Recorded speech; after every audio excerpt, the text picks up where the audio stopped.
الحمد لله نحمده ونستعينه ونستغفره ونعوذ بالله من شرور أنفسنا ومن سيئات أعمالنا من يهده الله فلا مضل له ومن يضلله فلا هادي له ونشهد أن لا إله إلا الله وحده لا شريك له ونشهد أن سيدنا وحبيبنا ومولانا محمدا عبده ورسوله الذي أرسله بالحق بشيرا ونذيرا وداعيا إلى الله بإذنه وسراجا منيرا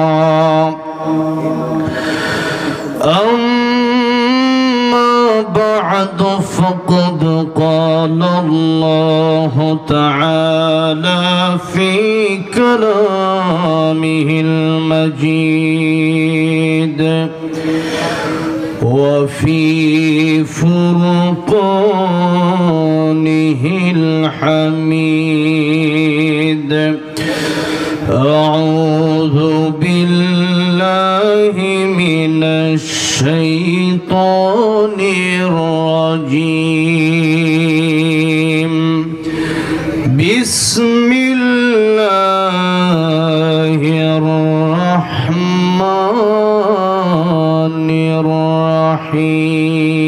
الرحيم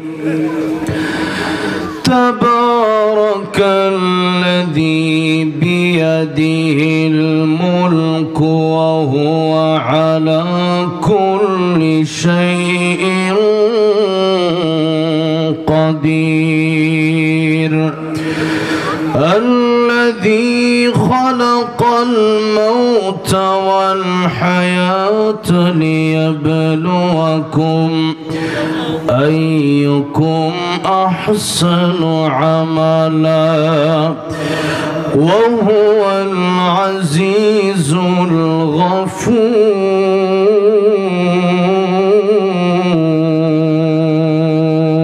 الغفور صدق الله العظيم وقال النبي صلى الله عليه وسلم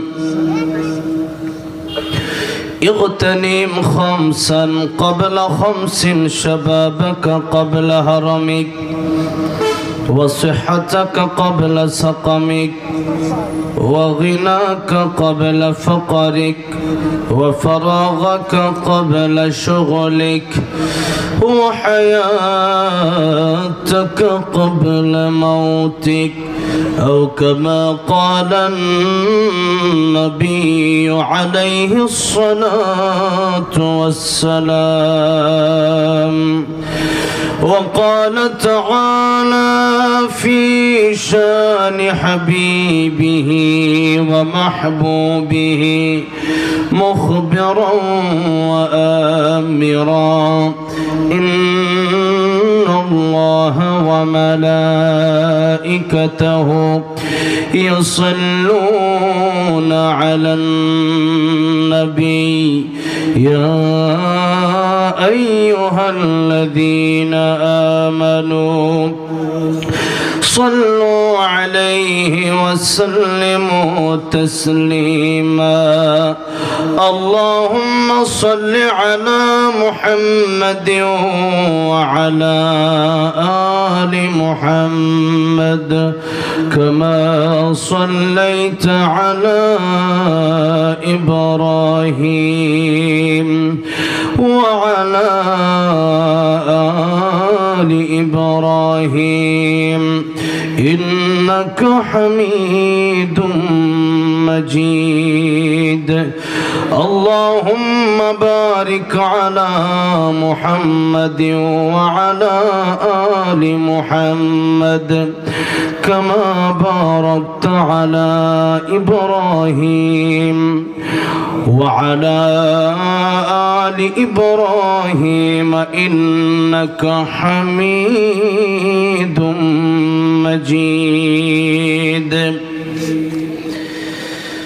পাবনা জেলার বেড়া থানার কৈটলা হরিরামপুর যুব সমাজের উদ্যোগে এবং মৃত ব্যক্তিদের রুহের মাগফিরাত কামনায় আজকের এই বিরাট ইসলামী জলসার সম্মানিত শ্রদ্ধাভাজন সভাপতি আবুল হাশেম সর্দার সাহেব, আজকের এই ইসলামী জলসার সম্মানিত প্রধান অতিথি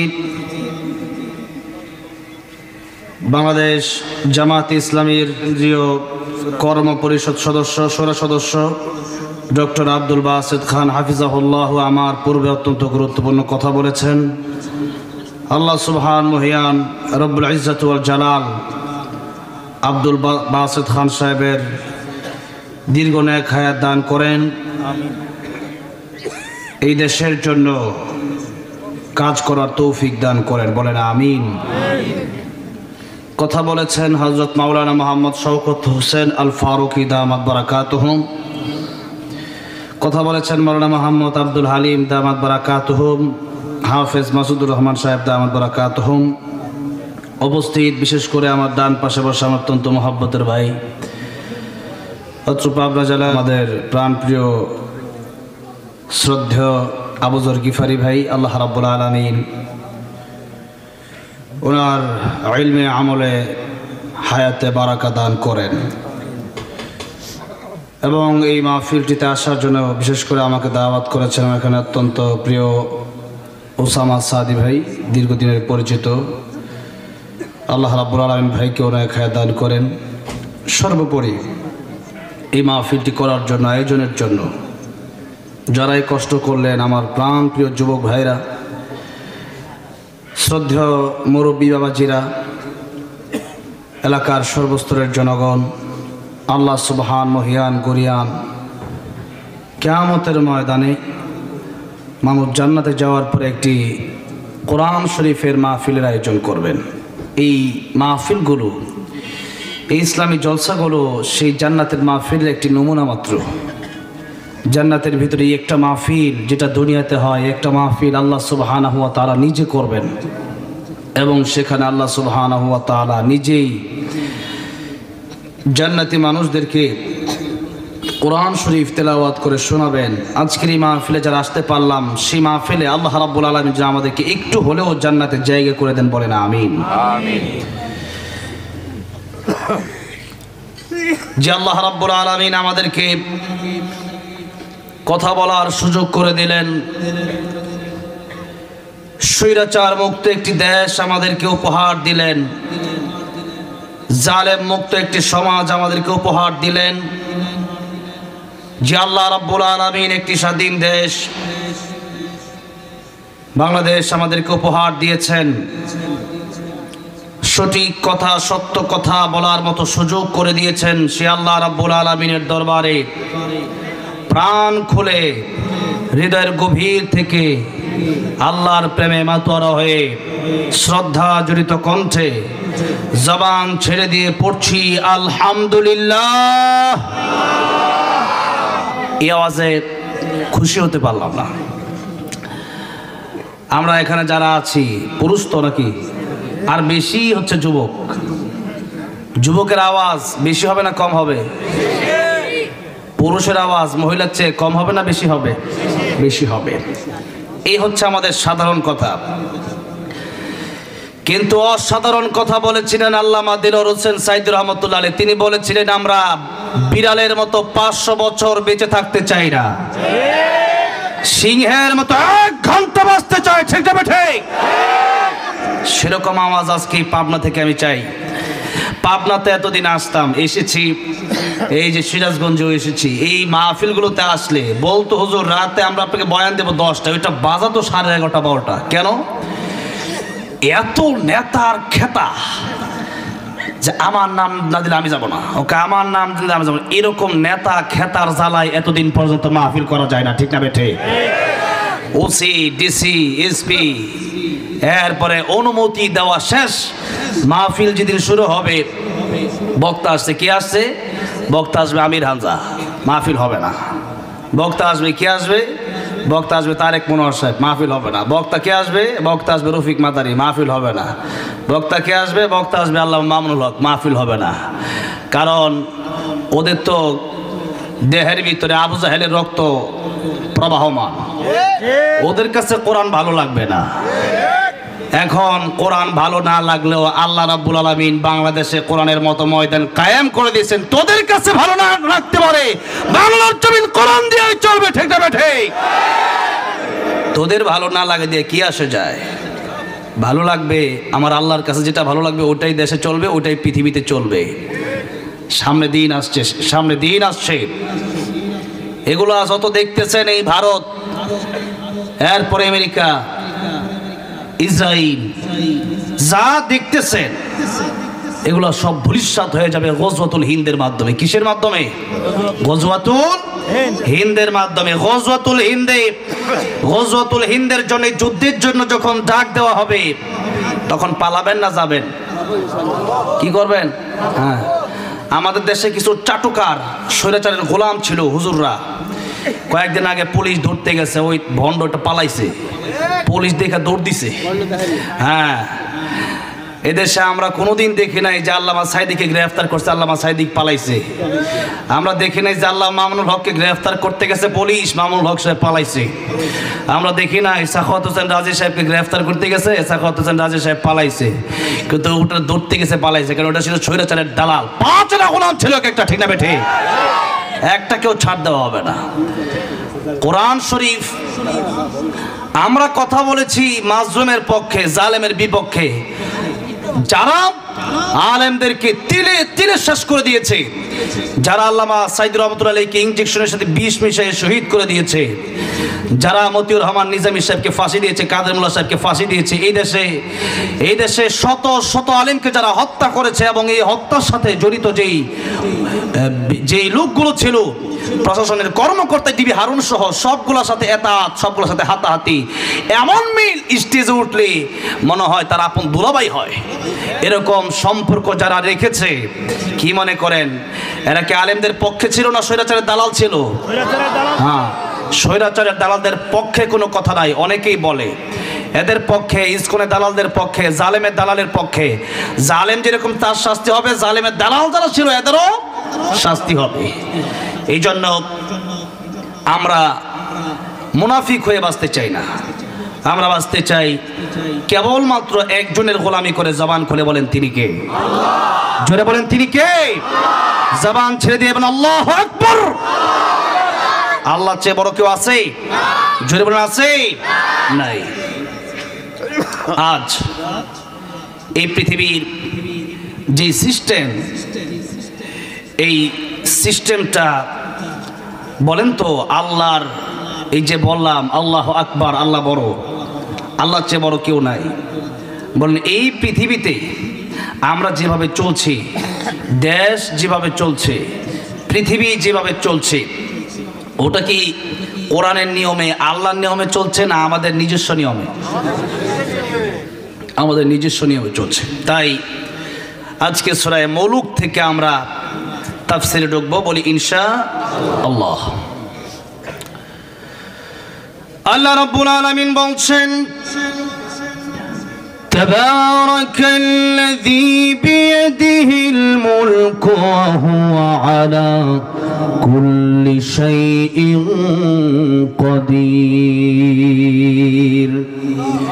এই আকাশ জমিন, আমরা যারা এখানে বসে আছি, যারা দাঁড়িয়ে আছি, পৃথিবীতে যত মাখলুক আছে, সবার একাচ্ছত্র মালিকানা কার হাতে? মালিক কে? এই যে মালিক আল্লাহ, এটাই আল্লাহ রাব্বুল আলামিন বোঝাতে চাইলেন। বিয়াদিহিল মুলক, রাজত্ব আমার আল্লাহর হাতে।